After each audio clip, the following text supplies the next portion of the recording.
And now you was a part of another show that lasted, much longer.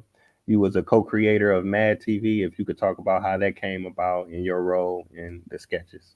Yeah, sure, sure. So, Mad TV sprung out of Mad Magazine, which was, before your time. But when I was a kid, it was fairly revolutionary, pretty raunchy comedy in comic book form. And I guess the creator of that magazine hated advertising and television. He didn't want anything to do with it.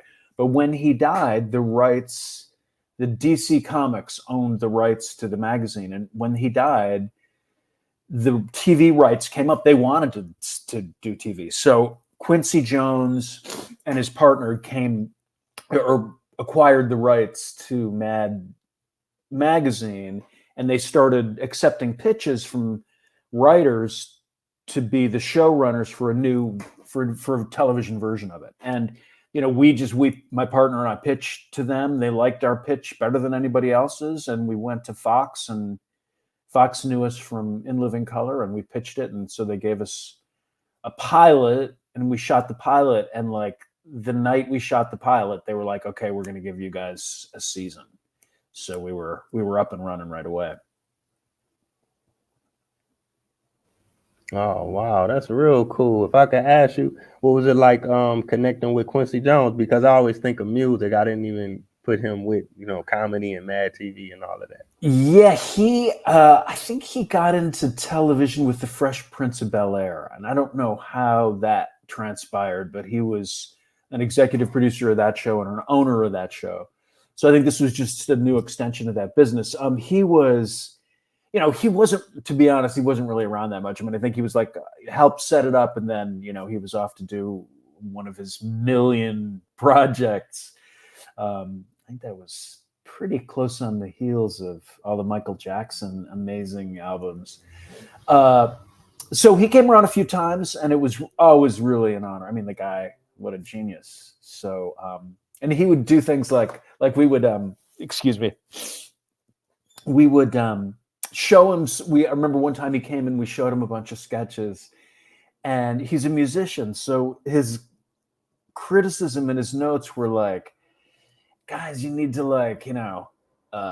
put some more spice into it. You need a little more rhythm track, a little more, it was just like this incomprehensible music. We were like, yeah, but what jokes worked? And he was like, you just need to mix it up a little bit. so we were pleased to get his feedback, but it was kind of hard to understand what he was talking about. Wow. Okay. Now I wanted to ask you about it. Over the course of the 14 years, did you have any skits that come to mind, like some of your favorite skits that you worked on? Yeah, I thought, this, I don't know if you remember the character Stuart, but Michael McDonald came in with this character, and he was just this hilarious little boy who didn't really connect with reality. And Stuart was tons of fun. Oh man, it was the thing about Mad was it was an hour long of sketch comedy. And sketch is hard because every week it's new characters. It's not like with a sitcom, it's like the same set and the same characters, and you're sort of writing new stuff for the same characters to do. So you didn't have to come up with new characters.